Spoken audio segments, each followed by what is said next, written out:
welcome. This is Oles Garjuk and you're watching Hat to Hat on UATV. Today we're talking about trade unions activity in Ukraine. How efficient are they and what are the major spheres where employees need their labor rights to be protected? To discuss this, we welcome to the studio Sandul. He is a lawyer at Labour Initiatives NGO. Thank you for joining us today. Good afternoon. Mr. Sandul, one of the most obvious violations of the labor code in Ukraine, and probably this is very much on the surface here in nowadays reality, is an illicit employment. And it is not a secret that Ukraine right now is pacing its reforms in order to get closer to the European Union and to the Western world. So the country has been decreasing some tax for incomes. Could you tell us how has this situation with illegal employment been changing throughout the time? Yeah. First of all, thank you for invitation. And what relates to the unofficial employment, my organization, NGO Labour Initiatives, are closely dealing with combating unofficial employment, and we have the legal clinic in our organization, and about 30 or 40% of all the people apply for us are unofficial employed. It covers different sectors of economy. For example, almost all waiters in Kiev are unofficially employed. But 40% probably is the biggest case. Yeah, probably. Yeah, the biggest part of our work is considering unofficial employment. Also, the employees in big supermarkets, almost all construction markets are unofficial employed people. But at the moment we have huge fines for the employer who employs workers on the unofficial basis. It's more than 100,000 hryvnias, and the state labor service, which is around $4,000 US. Yeah, about this.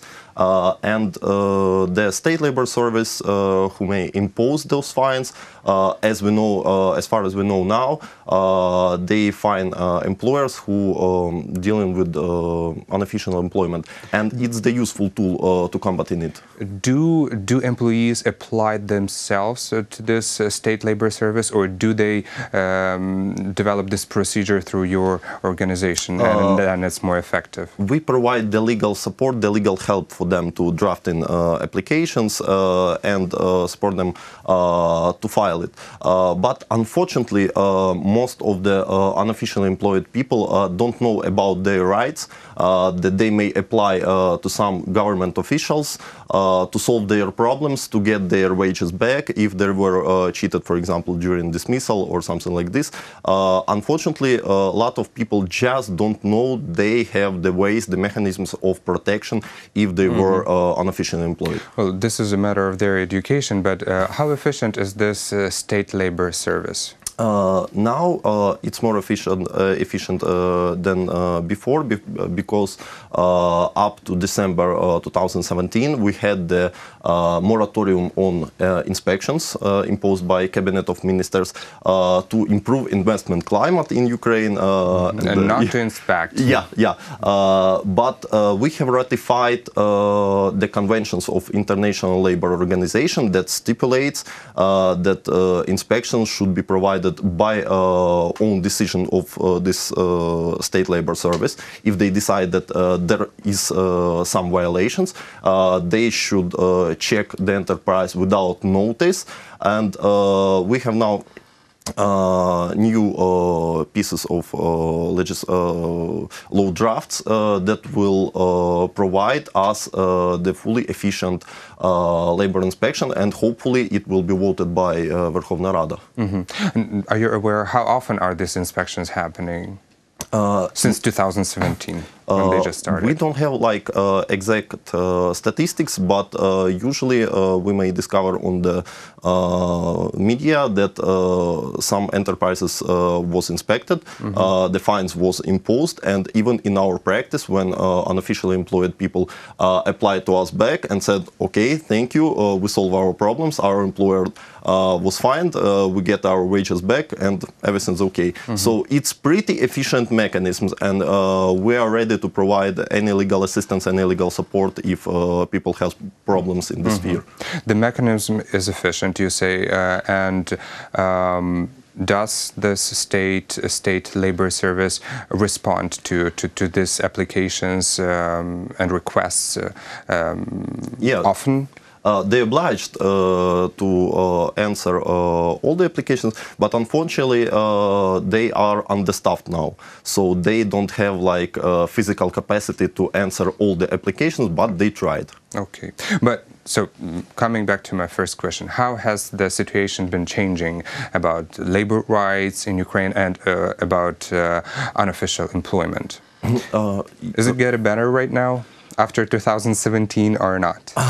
In general, we may say that dynamics is a little bit better, just because also because of acts of state authorities, and also because of NGOs dealing with unofficial employment.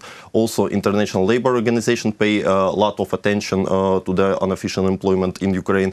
The hardest issue is to measure what percentage of Ukrainian population are unofficially employed, and numbers are very diverse. Somebody claims it's 30%, somebody claims it's 60%, and it's very hard to discover because we don't have only like white scheme or black scheme. We have this gray schemes when people get minimum salary and other they get under the table, and it's very hard to measure it and to say how big this part of unofficial employment.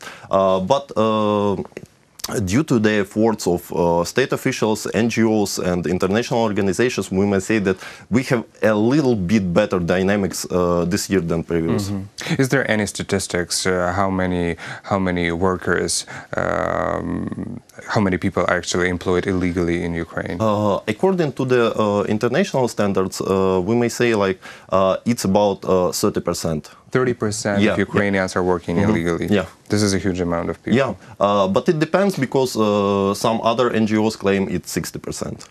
So plus people who receive their payments in the envelope. Yeah, so under the table. Yeah, some part of the salary is basically hidden from taxes.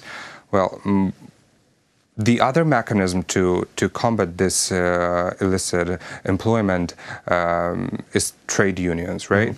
What can trade unions do about this? Definitely. The most efficient mechanisms to protect labor rights, it's collective mechanisms of defending. And trade unions also pay a huge amount of time to raise public awareness about unofficial employment, to get a kind of cultural shift for people to demand the official employment and to organize in some structures, trade unions or other organizations. For example, on the West developed countries, we have organization of unofficial employers that called solidarity networks, other pressure groups that combine for protecting their rights to have collective mechanisms and tools for defending. But mostly, of course, trade unions in Ukraine are dealing with official employment because the laws that covers trade union activities, they dealing mostly with official employment. Well, how active are these trade unions in Ukrainian capital, in Kiev, and also in the regions? First of all, the labor movement in Ukraine is very diverse. We have a lot of trade union organization in Ukraine, and we mostly, our organization, Labour Initiatives, works with two main organizations of trade unions. It's Confederation of Free Trade Unions in Ukraine, and Federation of Trade Unions of Ukraine. And what can I say from my experience? They are really active, but unfortunately, they have lack of publicity of their activities. If we go to Donbas region, for example, the heart of each and every community on Donbas, it's independent miners unions chapters that are dealing with employers each and every day getting better salaries or fighting for wages. For example, about months ago, there was a kind of strikes of Selidov coal miners that have wage arrears for half of the year, and these trade unions are really very active, and they covers different sectors of economy. For example, we have also very functional educational trade unions, healthcare unions, rail workers unions, and they getting some small successes, like getting better wages, better working conditions, dealing with occupational health and safety. But unfortunately, in public space, we cannot see it on the prominent channels and only on the media that belongs to these unions. So the most essential task now is to make it's fashionable to belong to the trade unions and to promote this as a very useful and most efficient mechanisms of protecting labor rights in Ukraine. Well, what about the legislation to better protect your labor rights here in Ukraine? This is the very last topic, and please let's discuss it very briefly because we're running out of time. But are there any new initiatives to better regulate the legal employment and other human rights? In general, we have in Ukraine very strong trade union and labor legislation. Unfortunately, it's usually violated. But the initiatives to change, to reform this legislation are often not quite good for the workers. For example, we have the law draft of the labor code that trying to be adopted in Verkhovna Rada for 10 years. And in case of its adopting now, it's waiting for the second reading now.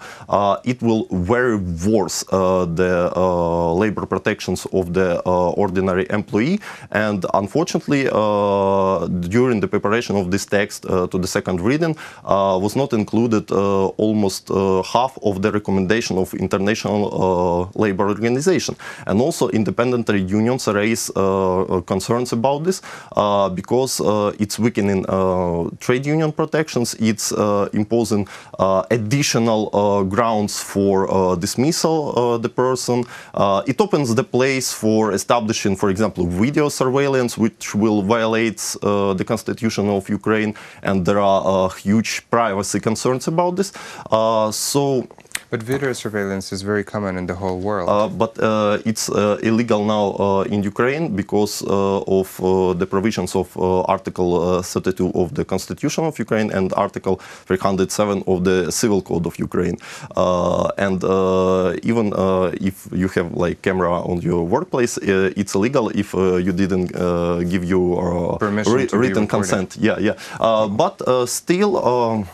We have also good initiatives, for example, labor initiatives with other trade union partners established last year, the platform called Right to Strike to advocate the best pieces of legislation concerning collective labor disputes and strikes, to lift very over-regulated and bureaucratic procedure to make a strike, and we think it will lead to provide a clear rules on the labor market, and it will make it predictable. And only if we have a predictable labor market, we may speak about foreign investments, about some stable development of Ukraine. Well, thank you so much for this interesting conversation, and I hope we can continue this discussion next time. Thank you. Thank you a lot. This was George Sandul. He is a lawyer at Labour Initiatives NGO. Thank you so much for watching Head to Head. I'm Ales Gerjuk. Goodbye.